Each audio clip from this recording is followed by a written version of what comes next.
Welcome to Storycomic Presents, where we interview amazing storytellers and artists. This is episode 356. I'm your host, Barney Smith of Storycomic.com, and we're excited to have with us the internationally acclaimed and 4 times best-selling author, Chad Willardson. I like that. Chad. Internationally acclaimed. I think I'm going to use that from now on. I like it. See, put it on your business card and everything. Yeah, for sure. So this is really exciting. You do a lot with financial planning. You have a few books that you've put out with in the past. All of them, as we mentioned, best-selling. Stress-Free Money, Smart Not Spoiled, Beyond the Money, Fit for Wealth, and now you have your newest book, which is coming out, Wealth Wired Differently.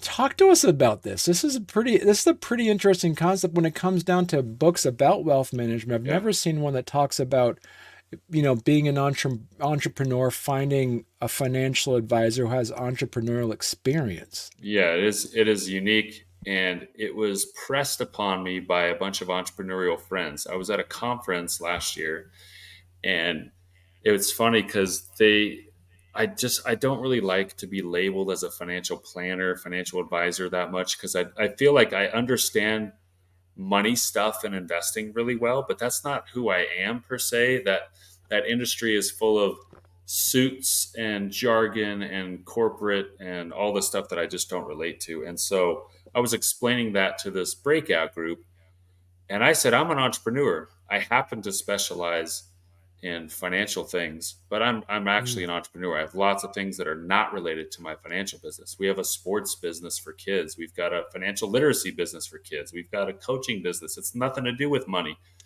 And I invest in other things. I invest in real estate. I invest in private equity. I invest in venture capital. So I think that you shouldn't have all your money in stocks. And most financial advisors say, no. Don't start that new business. Don't buy that radio station. Don't buy that piece of property. Keep your money in your investment account. And I just think that's very shallow, and often conflict of interest is one of the main reasons. And all these entrepreneurs were just blown away. And they're like, we never hear financial people talk like you. You talk like us. And I said, that's because I'm an entrepreneur. I don't consider myself a financial planner, right?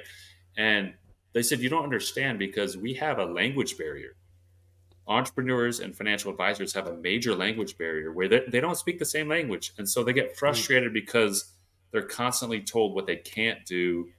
And this is what you got to do with your money. And you can't take these risks. And it comes from sometimes this place of scarcity. And so my goal with this book was to prove that entrepreneurs are wired differently. Therefore, their money advice should also be wired differently. And that's really the purpose of this book. Right. So, and you mentioned in the book as well that it says, for instance, that there are 7 compelling advantages. Reasons. Yeah, 7 advantages. Yeah, that you miss out on as an entrepreneur when you take financial advice from non-entrepreneurs. So the traditional rules of thumb don't apply. Entrepreneurs are typically someone who can't sit still in class as a kid in school. They're maybe labeled like they're too hyper, or they're a misfit. They think differently. They have these big ideas, and they're always talking about what's possible. And traditional financial advice is not suited for you. It's suited for someone who has a regular paycheck, who gets paid the same amount every 2 weeks, who doesn't have that roller coaster that an entrepreneur has. And so there are a lot of advantages as an entrepreneur when you get financial advice from someone who's either on that roller coaster with you or who's been on it before. And, you can't take, my wife and I have 5 kids. I wouldn't take a lot of parenting advice from someone who's never had kids. It's just, they don't quite understand, right? And so why would you take a lot of financial and business advice as an entrepreneur from someone who's never started or run their own business? Learning recently about the rollover business startups, the ROBs, being able to utilize that, and talking to traditional financial advisors to say, no, never do that. And it's one of those situations, like you mentioned, is that being able to be surrounded by people who have the same energy and excitement with you, instead of being surrounded by wet blankets all the time or Yes. keep Yeah. telling you you can't do things. Yeah. Buzzkills, just like, nope, this is how much you got to save out of every paycheck. You got to put it in this account. And then someday you can stop and you could take this little amount out of your accounts. And it's like, that doesn't even, a lot of entrepreneurs we work with don't plan on retiring. They just plan on doing something different or maybe having more free time or traveling, but they always want to be engaged in a Right. creative process. They want to be creators. They don't have that traditional track of working for 40 years, stopping completely and doing nothing. What's your advice for entrepreneurs or people looking out to start their own business, to find a financial advisor that also has some entrepreneurial business? Is there certain questions they should be asking potential new financial advisors, or what's your advice on that piece? That's a great question, Barney. I would say that, first of all, you can learn a lot by where the financial advisor works. Mm, Okay, so if they're an employee of a large bank or a large insurance company, they're not in the same boat as you. They're not an entrepreneur. mm, And that was my situation. I was working at a large Wall Street bank, Merrill Lynch, for 9 years. And I was working with entrepreneurs and I was really learning what they liked, what they didn't like, the way they thought. And I realized the conflict of the big bank and how the big bank treated customers versus what the entrepreneurs really want in their financial advice. And eventually I was like, I really want to serve these people. I can't do it within the constraints of the huge bank. I need to just go, I'm going to start over and design a business that specifically serves entrepreneurs. And I'm mm, just going to design, I'm going to hire based on what these people want. I'm going to design the services based on what they want.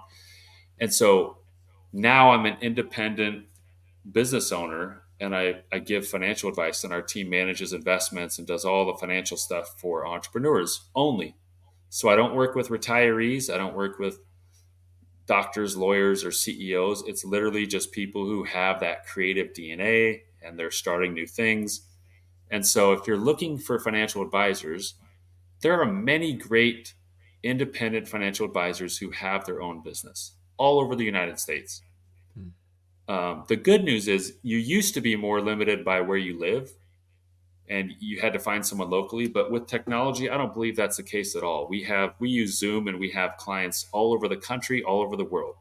So you can really find a great fit, independent, entrepreneurial financial person that lives anywhere. As long as they're licensed to do business where you in the state that you live in, like it's not a problem at all. So I think what's cool about technology is it's really opened up the field for you to find the right fit.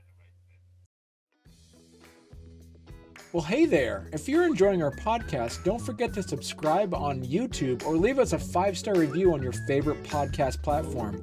Your support means the world to us and helps us keep this show going. We love hearing from you, so any feedback is welcome. And thank you for being a part of our podcast family and for all your support. It truly means a lot to us. How do you start your children young and thinking in that entrepreneurial spirit, and how do you start working with them to kind of create some level of financial literacy, and what's a good age to start? As early as you can, they can pick up things even if you're at the grocery store and you're talking about how much things cost, or you're comparing, or you're explaining maybe what you do for work, which creates the income that provides the money to actually buy the things you're buying. I don't discuss like how much I earn to kids, but we certainly talk about how much things cost. Mm-hmm. If you're doing a trip or you're making a purchase, you can discuss openly what it costs. You can compare things. My second book, that's what it's focused on. It's called Smart Not Spoiled, and I believe the school system has really missed this.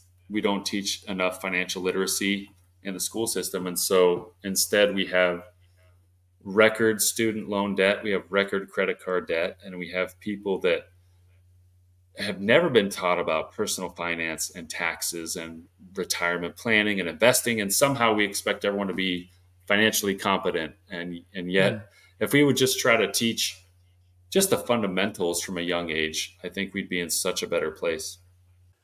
Where do you see the future of financial advisors in the next decade or so now? I think it's going to continue to evolve. technology is going to force advisors to be more valuable and to survive. I just don't. I think if you're a financial professional and all you do is choose investments, Hmm. you're not going to last. Commoditization of choosing investments is it's not going in the great direction for people who are not doing much professionally for their clients. So there's so much technology available that the research can be done without you. People still want to talk to people though, so Right. there's a great niche for that, and people are willing to pay for it. So if you're going through stressful times financially or you're making business decisions, you can't necessarily just use AI for that, at least at this point. And so I think there's a separation of, on the low end, people who maybe don't want to pay money to have a professional to consult with, they're going to be able to continue to have more and more options with technology. And on the high end, I think there's just that more of that personal touch and that consultation environment where you become, like, for us, we are a brainstorming partner for entrepreneurs. They want to talk through their decisions, they want to ask questions, they want to think of, well, what did other clients do in this situation? And I think there's always going to be a need for that human connection, but it's definitely going to change. Technology is, it's, whether you like it or not, it's here. Everybody's born an artist until somebody tells them that they're not. I truly Interesting. believe everybody's born an entrepreneur until somebody tells them they shouldn't be. Interesting. So, what's your advice for those who are listening and watching this who have this great idea and they know in their heart of hearts that they can do something with this, but they're surrounded by folks who tell them to work slowly? What would be your advice? I always say that success in work includes three important factors. Number one, you're really good at something, like you love it, you could continue doing it, and it would never bother you. You want to get burned out. Number two, well, let me clarify that better. Number one, you're really uniquely good at it. Number two, you really enjoy it. And number three, people are willing to pay money for it. If you have two out of three, it's not success. So let's just say you're a good accountant, you're good at taxes, people will pay you good money for it, but you can't stand numbers or you get bored in the spreadsheets. Okay, that's not success. You're slaving Hmm. away for 40 years in a career that you don't really have fulfillment in. If you're a great artist and you love making art, but no one's willing to pay for your paintings, that's not going to work. But if you can find something where you've got all three, that is the birthplace of incredible opportunity that often manifests itself through entrepreneurship. And so I encourage people to look at those three opportunities. I don't think you should quit your day job. And you got bills to pay and you have a family to feed. So I don't ever tell people, like, jump off the cliff and figure it out later when you've got responsibilities. Like, you can really do a lot of damage. I've seen people do that, but it's certainly worth exploring what you love to do, and if there's opportunities to serve the world using your unique gifts. I think that's a great platform to do it. So we've been talking to Chad the entrepreneur. We've been talking about with Chad the investor. So now I want to talk to Chad the author. So Okay. this is your fifth book. It is. Um, so I guess my question to you is that so how has your writing evolved over your books, and what kind of new perspectives does your that you've been able to discover about yourself as an author through this fifth book? It's a great question, Barney. I think it's gotten a lot smoother. I'm way more comfortable writing. This book, Wealth Wired Differently, I feel like it was easier than many of the books just because it's what I do every day for work. So knowing the difference between entrepreneurial financial advice versus traditional employee financial advice, that's really easy for me. So this book was not a struggle to write. I think I've just become more clear on who the target reader is each book as it's gone on. Like, I think the more specific I've become, the more the audience appreciates it and connects with it. I remember the advice I was told once, that if you're a good painter and you paint kitchen cabinets bright blue. Don't write a book about painting houses and try to sell millions of copies. Write a book about painting kitchen cabinets bright blue. You might sell fewer copies, but lots of people who want bright blue cabinets are going to reach out and call you, and it's going to be a much better endeavor in the end. How important is an editor when it comes to writing books? Critical. Yeah, it's critical. I have a great editor that I've worked with on same lady on all 5 books. She lives in Ohio. Usually it's been virtual, back and forth, back and forth. And this book, I said, you know what? I've been so busy and I hate jumping into the book. And then like a week later, we jump in again and you're editing stuff and talking through my ideas. I'm just going to fly you out to my house and we're just going to be immersed. And so that's what we did this time. And that for sure is the process for my next 5 books, because it allowed us to just dive deep and really get all the ideas out of my head and clarify the chapters and the topics. And it was just a great process this time. You already have ideas of more books coming forward then? I have no idea what the next 5 books are going to be about. I just know that I committed in public that I'm going to write 10 books in 10 years. And this is my 5th book in year 5. And so I'm halfway done with my goal.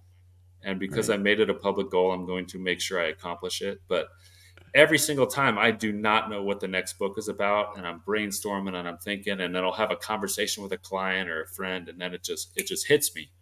And so I'm always hopeful that that moment will happen after the next book comes out. So we'll see. If people want to learn more about you and your work, where's the best place they could go to? ChadWillardson.com is our Okay. main website page. Yeah, there you go. ChadWillardson.com. You can see the coaching program, which is platinumelevated.com. But Okay. that's the space where you can really find out what we're doing, find out how to work with us, see if we can help you and your teams as an entrepreneur. Um, the only 2 social media platforms I'm active on are Instagram and LinkedIn. So those are, Okay. if you're into social media or if you just want to cyber stalk after this interview, and there, I'm right there for the public to see. So All right. And if for those that want to read your books, they should definitely go to their local bookstore that's right. and ask for it. And also go to your local library and ask for There your you local go. library to pick up the books. And Love it. yeah, and of course you can probably get them on Amazon and Barnes and Noble and stuff like that as well. All the places. Yep. And the first book, Yeah. I hired a professional voice actor to do the audiobook, and the feedback was so bad. Not about the voice actor. The voice actor, I thought that he did a great job, but the feedback was like, "Wait, is this the author? This isn't the author. Oh my gosh!" Like, people went nuts. So I was like, "All right, all right, all right. I will read the books myself." So I've read book 2, 3, 4, and 5 in the studio myself. So Okay. I'll keep that up. I should probably go back and re-record the first one, but I just haven't done that yet. And this is great. So Chad, congratulations on getting your 5th book out, Thank you. and looking forward to the next 5 too. This is exciting. Appreciate it. I'm going to celebrate, Barney, when book number 10 is done. That's done. I'm going to celebrate. I will have You're gonna have accomplished like it. will you be able to get like a whole like like in its own case, like you There you get like go. I like that. like the Wizard of Oz box set. You can get like the Totally. Chad Willard box set. Yeah. Yeah, absolutely. We'll sell it as a package. Maybe send Yeah. some kind of a gift with it as well. There you go. Yeah. There you go. All right. Well, thanks a lot, Chad. This was great talking to you. My pleasure. Thank you for having me on.